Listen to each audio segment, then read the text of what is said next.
30 years ago, against all odds, one of the greatest engineering marvels of the 20th century was completed. The $15 billion undersea megatunnel, a colossal feat of construction, bridged the gap between the United Kingdom and France, two of the world's most important cities. It was a monumental project that drew in 1,300 skilled workers, stretched for an incredible 50 kilometers under the sea, and took 6 long years of grueling construction to complete. This was no ordinary undertaking. It was a dream centuries in the making, a testament to the indomitable spirit of those who dared to conquer the impossible. Today, the Channel Tunnel stands as a critical piece of infrastructure that many of us have come to rely upon, a lifeline that seamlessly connects the heart of London to the vibrant streets of Paris. Imagine the convenience of simply heading to St. Pancras Station, boarding a train, and finding yourself in the heart of Paris just 2 short hours later. This marvel of modern engineering has made such a journey not only possible but also a seamless reality, despite the occasional disruptions caused by strikes or flooding. But the Channel Tunnel is more than just a link between two iconic cities. It is a gateway that connects London to Europe's vast and intricate rail network. It has revolutionized the way we move goods, transforming freight travel into an effortless endeavor.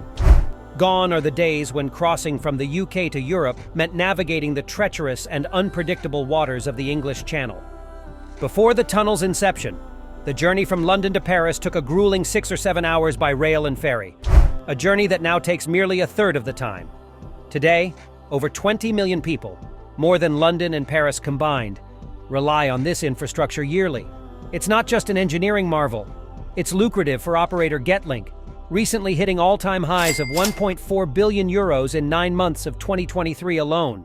With such significant private financing, many wonder where these substantial profits go. Deloitte's Art and Finance report found nearly 70% of elite wealth managers say clients use fine art to diversify assets. However, Masterworks has opened access to the fine art market's investment potential for the rest of us.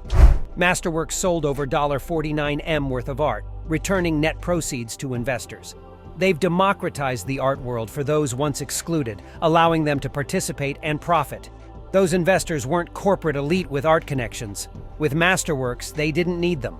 They've sold 20 paintings, 12 since our partnership, each delivering investor profits. Over 888,000 have joined, and our colossal creation viewers get priority access through our affiliate link.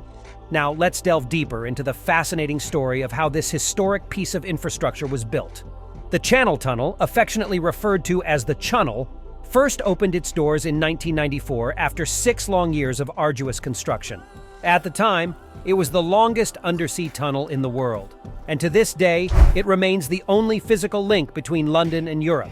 The Channel Tunnel is composed of 2 main tunnels running parallel to each other, and a third, smaller service tunnel, 4.8 meters wide, positioned between them. This service tunnel is used for ventilation and provides access for maintenance.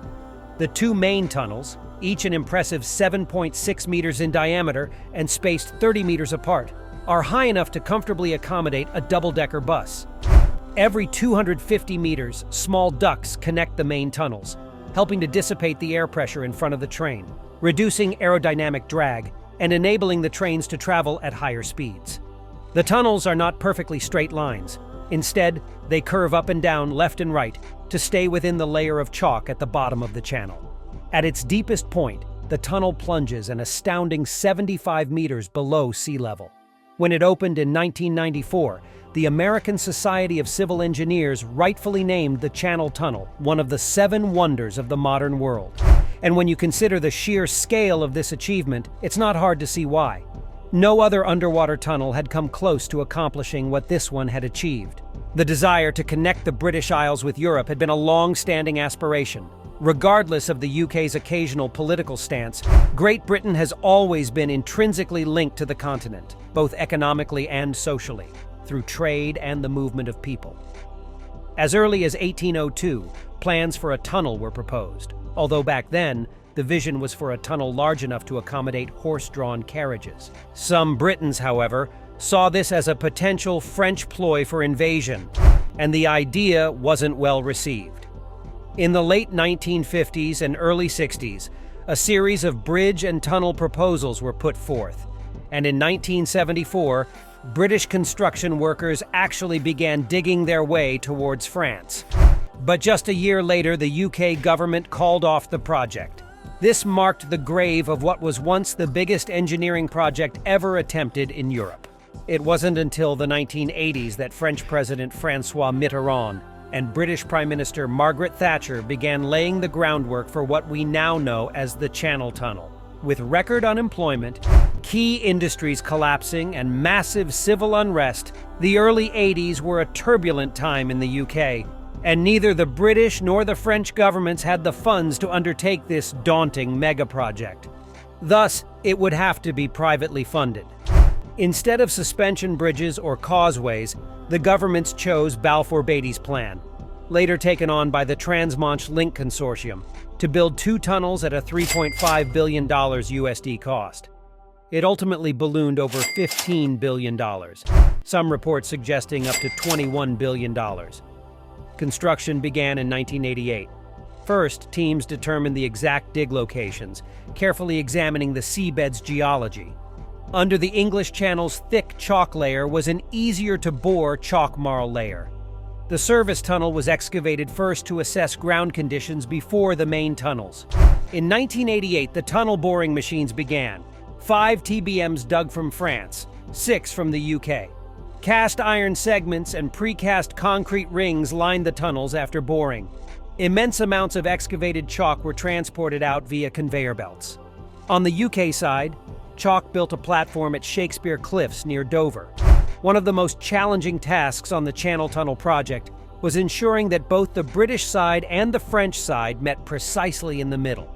Special lasers and survey equipment were employed, but on such a large project, no one was 100% certain that the technique would work. By 1990, the 2 sides of the tunnel were due to meet up. A pivotal moment in construction when many feared the project might never be completed due to severe cost, schedule, and safety problems. But in December, the 2 sides of the service tunnel finally came together. The technique had worked. 2 workers, 1 British and 1 French, shook hands through the opening, symbolizing the first time in modern history that one could walk from Britain to France. Then, in 1991, the 2 main tunnels were connected, and the project kicked into high gear. Crossover tunnels, land tunnels from the coast to the terminals, piston relief ducts, electrical systems, fireproof doors, the ventilation system, train tracks, all had to be added. Finally, on the 10th of December 1993, the first test run was completed through the entire Channel Tunnel. And on the 6th of May 1994, the monumental day arrived when the Channel Tunnel officially opened, revolutionizing travel between the UK and Europe. After decades of planning, years of grueling construction, and countless challenges, this engineering marvel was ready. That historic day, the first trains carrying passengers and freight journeyed through the new Undersea link, ushering in an era of convenience and connectivity. The arduous London to Paris trip, previously taking 6-7 hours by rail and ferry, was now just 2 hours. A seamless routine for millions. 30 years later, over 20 million people, more than London and Paris combined, rely yearly on this incredible infrastructure. A vital artery linking 2 iconic cities and the UK to Europe's vast rail network. The tunnel transformed goods transport, fostering economic growth and trade between nations. It brought communities closer, facilitating exchange of ideas, cultures, opportunities, transcending borders. Despite disruptions like strikes or flooding, it's proven a trusty, indispensable UK-France link, a marvel now taken for granted. This achievement reminds us of human determination's power to overcome seeming insurmountabilities. The tunnel exemplifies what nations can accomplish united by shared vision and daring to push boundaries. So when effortlessly traveling London, Paris, or beyond, appreciate the incredible engineering feat enabling this journey. Marvel at the ingenuity and hard work of thousands who dreamed big, creating this modern wonder. Remember, if inspired and wanting to explore construction infrastructure further, subscribe to Colossal Creation. Like and subscribe for captivating tales of human achievement and engineering marvels shaping our world.